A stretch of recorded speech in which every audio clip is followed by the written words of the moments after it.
नमस्कार, किसान समाचार में आप सभी का स्वागत है। मैं हूं संतोष चौधरी। तो चलिए सबसे पहले शुरुआत करते हैं हेडलाइंस के साथ। भारत का वस्तु निर्यात जनवरी 2022 में लगभग $336 बिलियन तक पहुंचा। 2013 के बाद अजवाइन के निर्यात में लगभग 158% की बढ़ोतरी। निर्यात को बढ़ावा देने के लिए सरकार द्वारा उठाए जा रहे हैं कदम।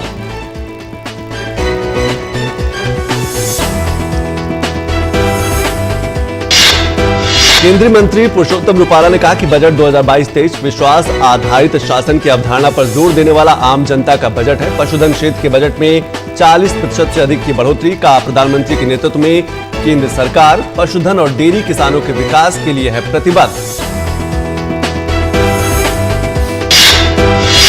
और हरियाणा कृषि विभाग ने खेती योग्य भूमि से संबंधित ब्यौरा को एकत्रित करने के लिए क्रॉप वेरिफिकेशन का काम किया शुरू। फतेहाबाद जिले के 250 गांवों में 92 टीमें कर रही है वेरिफिकेशन का काम। क्रॉप वेरिफिकेशन में रबी सीजन के दौरान बोई गई फसलों के आंकड़े किए जाएंगे इकट्ठे।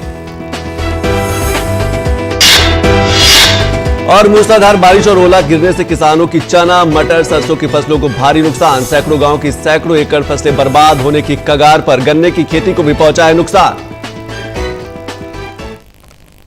तो चलिए खबरों पर विस्तार से नजर डालते हैं और बात करते हैं अजवाइन के निर्यात में कितनी बढ़ोतरी हुई और इससे किसानों को आने वाले दिनों में क्या क्या फायदे होने वाले हैं। अजवाइन के निर्यात में 2013 के बाद से लगभग 158% की बढ़ोतरी देखी जा रही है और इसका सीधा फायदा जो अजवाइन की खेती करने वाले जो किसान हैं उनको मिलने वाला है। भारत का वस्तु निर्यात जनवरी 2022 की बात करें तो लगभग $336 बिलियन तक पहुंच गया है और इसको और आगे बढ़ाने के प्रयास लगातार किए जा रहे हैं। निर्यात को बढ़ावा देने के लिए सरकार जो है वो कई तरह के सक्रिय कदम उठा रही है ताकि जो निर्यात को बढ़ावा मिले उससे जो एग्रीकल्चर सेक्टर है उसको भी बढ़ावा मिलेगा। अजवाइन के भारतीय निर्यात के प्रमुख गंतव्य स्थान यानी कि कहां कहां तक पहुंचता है भारतीय जो अजवाइन है उसमें अमेरिका एक पहला स्थान है, उसके बाद सऊदी अरब, कनाडा, नेपाल, ब्रिटेन तक भारतीय निर्यात अजवाइन की जो मांग है वो लगातार बढ़ती जा रही है और स्वास्थ्य के दृष्टिकोण से भी अजवाइन काफी महत्वपूर्ण है।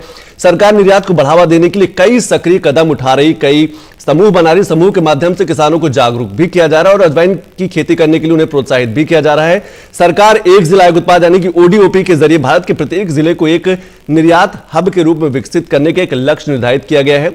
निर्यातकों को विभिन्न निर्यातक केंद्रित योजनाओं के माध्यम से सहायता भी उपलब्ध कराई जा रही। बैंकों से आसान तरीके से लोन भी दिया जा रहा है कि जो इस खेती को बढ़ावा दे सके। विवेकीकरण और अपराधीकरण के जरिए अनुपालनों में कमी लाने के प्रयास किए जा रहे हैं यानी कि डिजिटलाइजेशन के माध्यम से भी जो शिकायत है, जो कंप्लेन है उसका निवारण किया जा रहा है।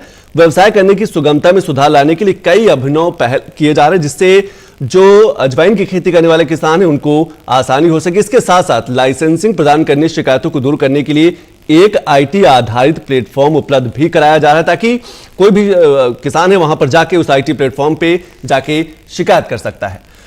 और केंद्रीय पशुपालन, डेयरी और मत्स्य पालन मंत्री पुरुषोत्तम रुपाला ने इस बार के बजट में पशुपालन और डेयरी क्षेत्र के लिए की गई घोषणाओं का स्वागत किया। उन्होंने कहा कि पशुधन क्षेत्र के बजट में 40% से अधिक की वृद्धि और केंद्रीय क्षेत्र की योजनाओं के लिए आवंटन में 48% से अधिक की वृद्धि की गई है। उन्होंने कहा कि ये दर्शाता है कि प्रधानमंत्री के नेतृत्व में केंद्र सरकार पशुधन और डेयरी किसानों के विकास के लिए प्रतिबद्ध है। हमारे प्रधानमंत्री जी ने इस कोरोना संकट काल में हेल्थ कॉन्शियसनेस बहुत ज़्यादा दिखाया है और इसीलिए हमारे एनिमल हस्बेंड्री में जो हेल्थ रिलेटेड कार्यक्रम्स हैं, पशुओं की सारवार के लिए जो विभाग हमारा काम कर रहा है उनमें 60% की बढ़ोतरी की गई है पिछले साल की तुलना में। इससे इस देश के मवेशियों को हम डोर स्टेप उसकी अच्छी सारवार करने की व्यवस्था दे पाएंगे। मोबाइल वेटरनरी यूनिट्स हम इनको प्रोवाइड कर पाएंगे। हम जो उच्च स्तरीय टेक्नोलॉजी का पशुपालकों को प्रयोग करना है, आर्टिफिशियल इंसेमिनेशन हो,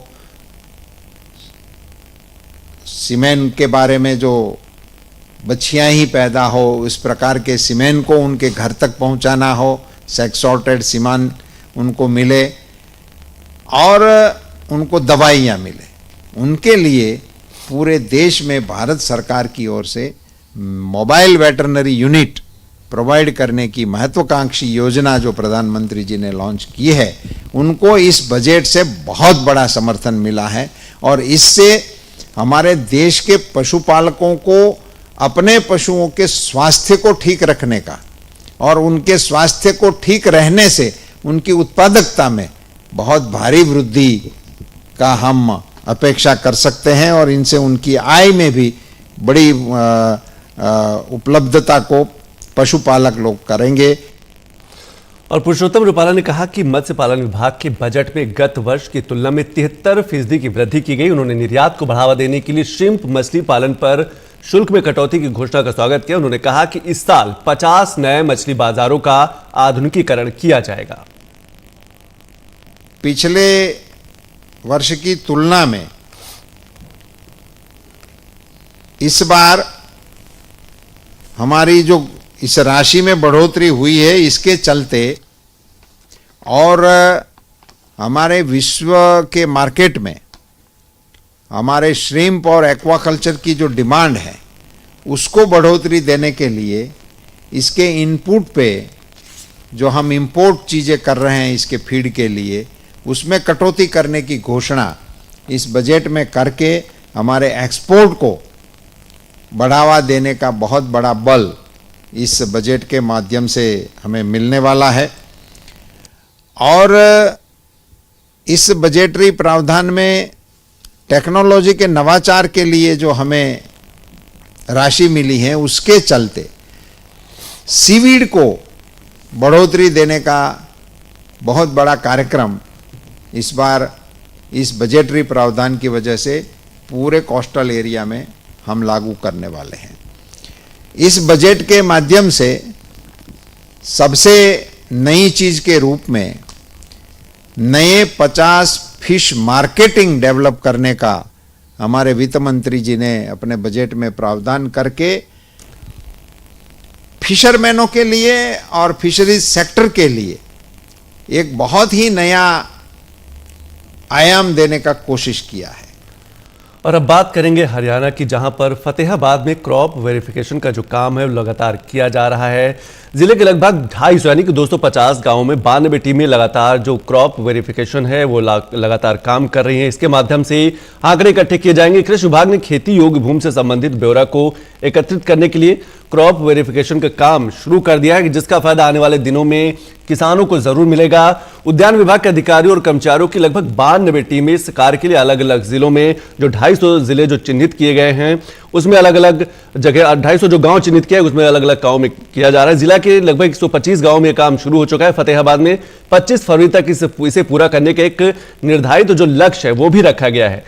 अगर फतेहाबाद जिले की बात करें तो कुल 5,78,466 एकड़ भूमि जो है वो खेती योग्य है और इसी का जो आंकड़े हैं, जो डेटा है वो इकट्ठा किया जा रहा है। इस भूमि पर सरसों, गेहूं, चना, चारा, बागवानी, सब्जी और ऐसी खेती की जाती है और इसी के आंकड़े लगातार एकत्रित किए जा रहे हैं। इस भूमि पर बोई गई फसलों के आंकड़े जुटाने के लिए क्रॉप वेरिफिकेशन का काम शुरू किया गया है, जहां पर 92 टीमें अलग अलग गांव में जाके काम कर रही हैं।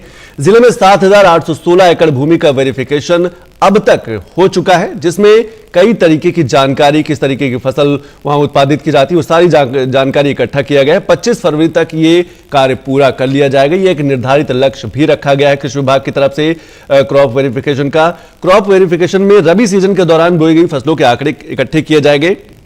उसके बाद यह देखा जाएगा कि किस क्षेत्र में कौन सी फसल ज्यादा बोई जाती है। मैपिंग ऑफ एकड़ नामक एक ऐप भी बनाया जाएगा, जिससे संबंधित कर्मचारी अपने आईडी और पासवर्ड का उपयोग करेगा और पता कर लेगा कि किस क्षेत्र में कौन सी फसल उगाई जा रही है। इस ऐप के डाउनलोड करने के बाद खेत में खड़े होते ही फोन में लोकेशन आ जाएगी, फसल की जानकारी सारी निकल के आ जाएगी कि कभी अगर कोई फसल बीमा की जरूरत पड़ती है तो उसका भी उसे लाभ मिलेगा। उसके बाद उसमें किला या खतौनी नंबर के अनुसार फसल का नाम भरना होता है। ये एक पूरी प्रक्रिया है जिसके माध्यम से ये जो क्रॉप वेरिफिकेशन लगातार किया जा रहा है। इस कार्य में कृषि विभाग, बागवानी सहित संबंधित विभाग के कर्मचारियों का सहयोग लिया जा रहा है।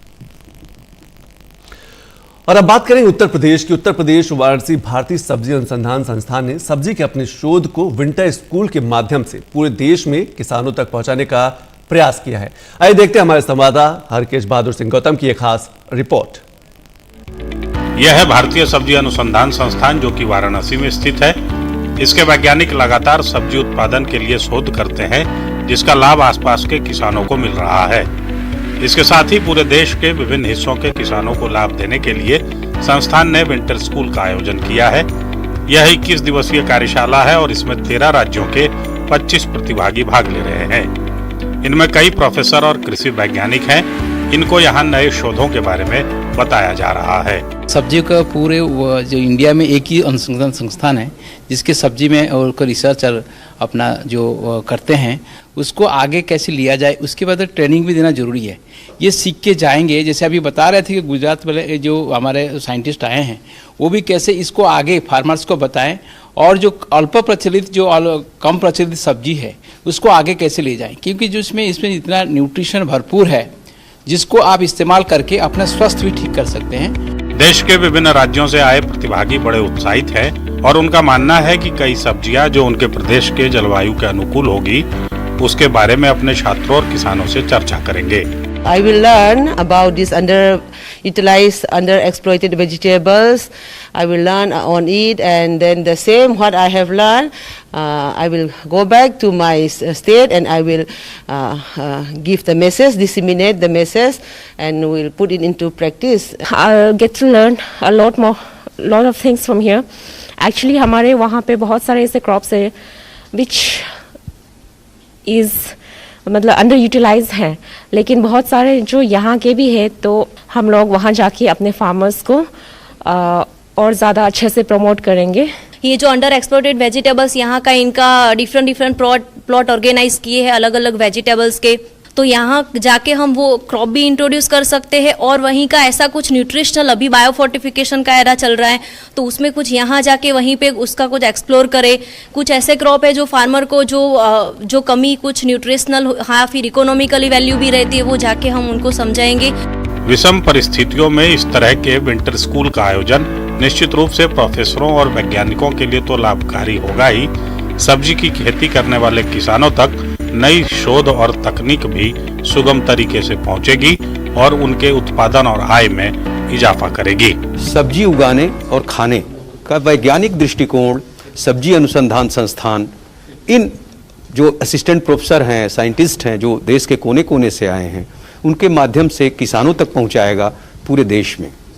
ये एक बड़ी योजना है इनकी, जिससे हम सब्जी के बारे में वैज्ञानिक गुणवत्ता क्या है उसको जान सकेंगे, किसान समझ सकेंगे कि कैसे वो वैज्ञानिक दृष्टि से खेती करेंगे और जो स्वास्थ्य के लिए लाभप्रद है उसका उत्पादन करेंगे।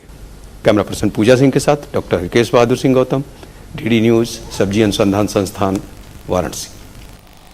और अब बात करेंगे कि कैसे समुद्री उच्च लहर का अध्ययन करके पर्यावरण को संरक्षित करने का प्रयास किया जा रहा है। इसके लिए शोध चल रहा है। बंगाल की खाड़ी, दक्षिण चीन सागर और दक्षिण हिंद महासागर क्षेत्रों में उच्च लहर समुद्री तटीय समुदायों के लिए एक खतरा पैदा कर सकती है। ऐसे शोध किए जा रहे अध्ययन में भविष्य के चरम पवन लहरों और अनुमानों पर एक विस्तृत जांच रिपोर्ट भी पेश की है, जिससे आने वाले दिनों में जो पर्यावरण में क्या बदलाव होंगे उसकी जानकारी दी गई। हवा की गति, समुद्र के स्तर के दबाव और समुद्र की सतह के तापमान के साथ इनके संबंध का अध्ययन किया गया है।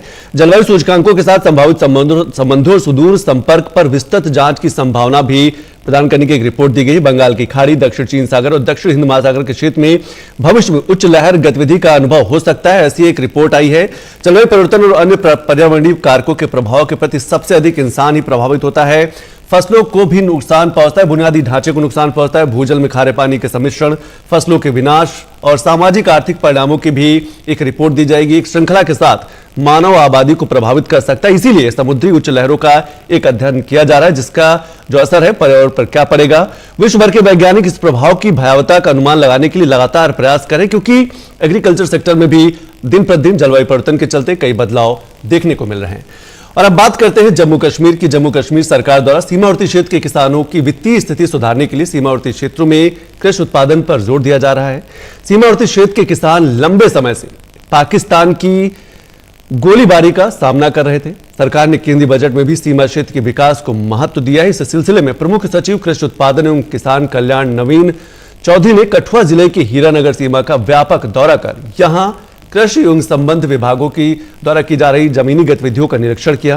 प्रमुख सचिव ने सीमावर्ती हीरानगर सेक्टर में 150 एकड़ भूमि पर गेहूं की बुआई का निरीक्षण करते हुए कहा कि इस क्षेत्र के किसान सीमा पार से गोलीबारी के कारण भारत पाक सीमा पर अपनी भूमि के बड़े भाग को बिना खेती के रखते थे। उन्होंने कहा कि इस वर्ष सरकार की नीति के कारण कृषि विभाग नागरिक प्रशासन, सुरक्षा बलों यानी कि बीएसएफ द्वारा इस संबंध में सफलता हासिल करने के लिए सामूहिक प्रयास किए गए हैं और इसी के परिणाम स्वरूप कृषक समुदाय आ गया है और 19 वर्ष की अवधि के बाद जीरो लाइन पर रबी 2021-22 के दौरान गेहूं की बुआई का कार्य शुरू किया गया है।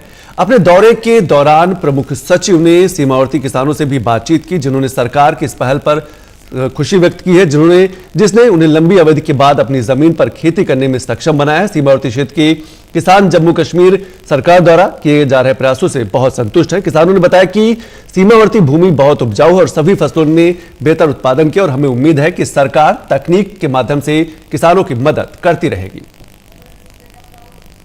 जीरो लाइन के में जो हमारी फेंसिंग थी उसके पार जो हमारी जमीन बसती थी वो तकरीबन 15-20 साल से खाली पड़ी हुई थी। सरकंडे उगते थे जो सिक्योरिटी के लिहाज से भी ठीक नहीं थे।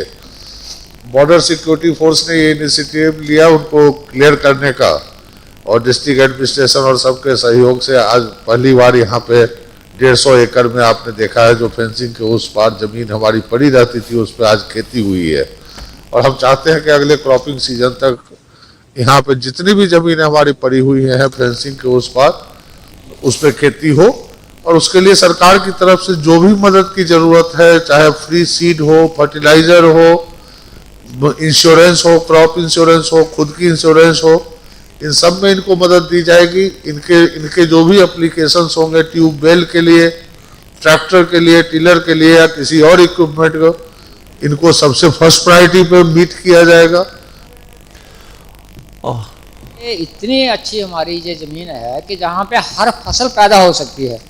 थोड़ी सी कमी है इसके अंदर हमारे बॉर्डर के ज़मीन के अंदर, वो हमने आज सरकार के सामने जहाँ पे प्रिंसिपल सेक्रेटरी साहब आए थे, बाकी डिपार्टमेंट के अफसरान आए थे, हमने बात रखी है कि हमारी ज़मीन थोड़ी ऊंची टेढ़ी है और पानी का साधन कम है, तो लेवलिंग हो जाए और पानी का साधन जो है वो हो जाए तो इस समय सोना पैदा हो सकता है। ये इतनी अच्छी ज़मीन है। तारबंदी के आगे जो है वो 2-3 फसलें हो सकती हैं, उसमें लंबी फसलें हम सिक्योरिटी के लिहाज से नहीं लगा सकते वहाँ पर, तो वहाँ पर गेहूं की फसल हो सकती है, माछ की हो सकती है, धान की हो सकती है। ये 3 फसलें जो हैं वहाँ पर तोरिया हो सकता है। पानी, बिजली, सड़कें, इनके बारे में तो उन्होंने बोल दिया कि हम बॉर्डर के इलाके को सुविधा देंगे, लेकिन साथ साथ में इसके जो हमारा बॉर्डर एरिया जीरो लाइन पे पड़ता था, कई सालों से खाली पड़ा था, गेहूँ फसल नहीं होती थी, कोई फसल नहीं होती थी। तो आज ये हमारे नवीन जो चौधरी साहब हमारे कमिश्नर सेक्रेटरी आए हैं तो उन्होंने बोल दिया है कि आपके बॉर्डर के लिए हमारे पास फंड की कमी नहीं है, जो मर्जी फसल लगाओ आप उसके लिए फर्टिलाइजर, बीज, सीड, मशीनरी हर चीज देने को तैयार है। और आइए अब देखते हैं कि देश भर के अनाज मंडियों में अनाज का क्या क्या है भाव।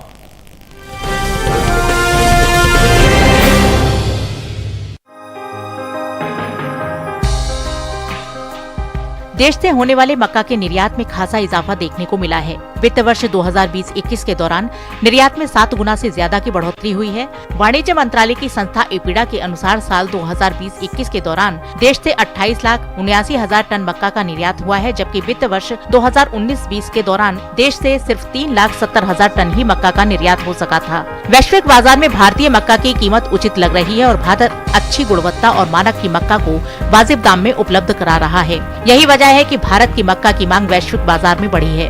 वहीं बात मक्का की बुवाई की करें तो बीते कुछ समय से पीछे चल रही मक्का की बुवाई में अब कुछ बढ़त देखने को मिली है। चालू रबी सीजन में मक्का की बुवाई बीते साल के मुकाबले 1,35,000 हेक्टेयर आगे चल रही है। कृषि मंत्रालय की ओर से साल 2021-22 के लिए 28 जनवरी को जारी ताजा आंकड़ों के अनुसार रबी मक्का की कुल बुवाई 18,37,000 हेक्टेयर में हो चुकी है, जबकि 2020-21 के दौरान बुवाई का रकबा 17,02,000 हेक्टेयर ही रहा था। वहीं मक्का के हाजिर भाव की बात करें तो एगमार्क नेट के अनुसार मध्य प्रदेश की खातेगांव मंडी में 3 फरवरी को पीली मक्का का भाव था 1,841 रूपए। 4 फरवरी को इसके भाव में 41 रूपए की गिरावट आई और भाव 1,800 रूपए पर आ गया। हालांकि महाराष्ट्र की मुंबई मंडी में बीते 2 दिनों के दौरान मक्का के भाव स्थिर रहे। यहाँ 3 और 4 फरवरी को मक्का 2,400 रूपए पर बिकी। वहीं राजस्थान की बेगू मंडी में मक्का के सौदों में नरमी के साथ कारोबार हुआ। यहाँ 3 फरवरी को मक्का का भाव था 1,860 रूपए। 4 फरवरी को इसके सौदे 10 रूपए लुढ़क कर 1,850 रूपए पर हुए। इसी तरह उत्तर प्रदेश की गोंडा मंडी में 3 फरवरी को पीली मक्का का भाव था 1,770 रूपए। 4 फरवरी को इसके भाव में कोई बदलाव नहीं आया और भाव 1,770 रूपए पर बना रहा। जबकि राज्य की ही हरदोई मंडी में इस दौरान हाईब्रिड मक्का के भाव में सुस्ती देखने को मिली। यहाँ गुरुवार को हाईब्रिड मक्का का भाव रहा 1820 रूपए। शुक्रवार को इसके सौदे 10 रूपए लुढ़क कर 1810 रूपए पर हुए। आपको बता दें कि साल 2021-22 के लिए मक्का की पैदावार के लिए अग्रिम अनुमान को जारी किया गया है। कृषि मंत्रालय की ओर से जारी पहले अग्रिम अनुमान के अनुसार साल 2021-22 के दौरान देश में मक्का की पैदावार 21.24 मिलियन टन होने का अनुमान है।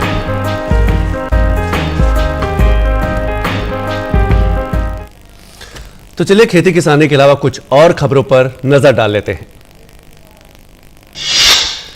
अफगानिस्तान तजाकिस्तान के सीमा क्षेत्र में आज 5.7 तीव्रता के भूकंप के झटके महसूस किए गए। आज सुबह 9:45 बजे आया जमीन से 181 किलोमीटर की गहराई पर भूकंप का अधिकेंद्र था। जम्मू कश्मीर में भूकंप के तेज झटके महसूस किए गए। इसके अलावा पंजाब में भी भूकंप के झटके महसूस किए गए। साथ ही राजधानी दिल्ली और आसपास के इलाकों में भी झटके महसूस किए गए। देश भर में आज बसंत पंचमी का त्यौहार मनाया जा रहा है। इस दिन विद्या की देवी मां सरस्वती की विशेष पूजा की जाती है। इस अवसर पर प्रधानमंत्री ने देशवासियों को बसंत पंचमी की शुभकामनाएं दी हैं। उत्तर प्रदेश के प्रयागराज में बसंत पंचमी के अवसर पर श्रद्धालुओं ने संगम तट पर डुबकी लगाई। घाटों की सुरक्षा के लिए प्रशासन की तरफ से श्रद्धालुओं की सुरक्षा के लिए व्यापक और पुख्ता इंतजाम किए गए हैं।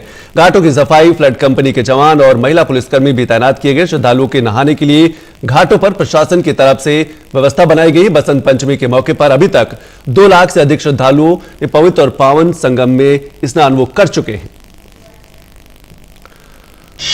और ओडिशा के पुरी में सैंड आर्टिस्ट सुदर्शन पटनायक बसंत पंचमी के मौके पर मां सरस्वती की सुंदर तस्वीर बनाकर सरस्वती पूजा की शुभकामनाएं दी हैं। पटनायक ने अपने ट्विटर अकाउंट पर मां सरस्वती की तस्वीर को शेयर किया है।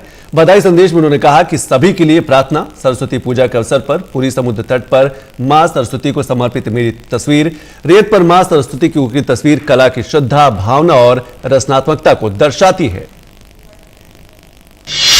देश में पिछले 24 घंटों में कोरोना के 1,27,952 नए मामले सामने आए। वहीं 2,30,814 कोरोना मरीज को मात देकर स्वस्थ हो चुके हैं। देश में फिलहाल 13,31,648 कुल सक्रिय मामले, जबकि रिकवरी रेट 95.64% है। महामारी के खिलाफ जारी टीकाकरण अभियान के तहत अब तक 168.98 करोड़ वैक्सीन की खुराकें दी जा चुकी हैं।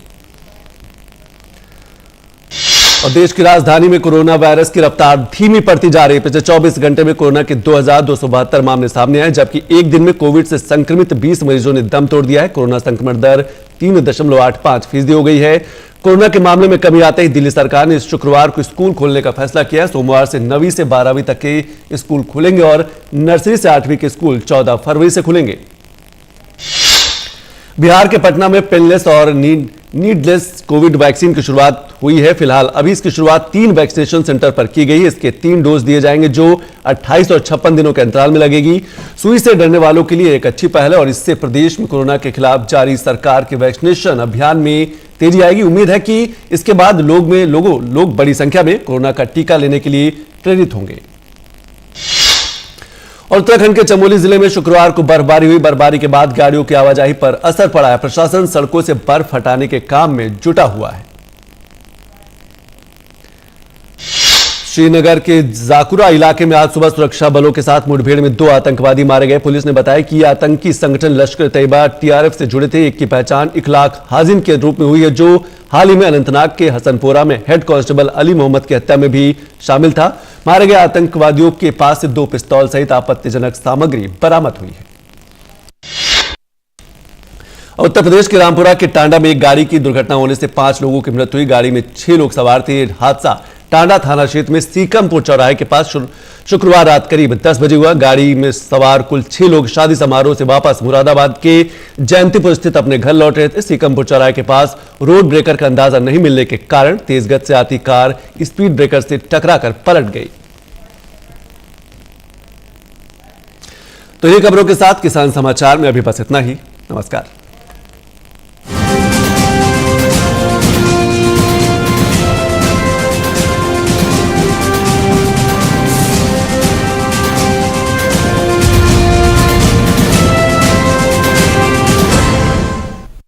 यूपी में मुद्दों की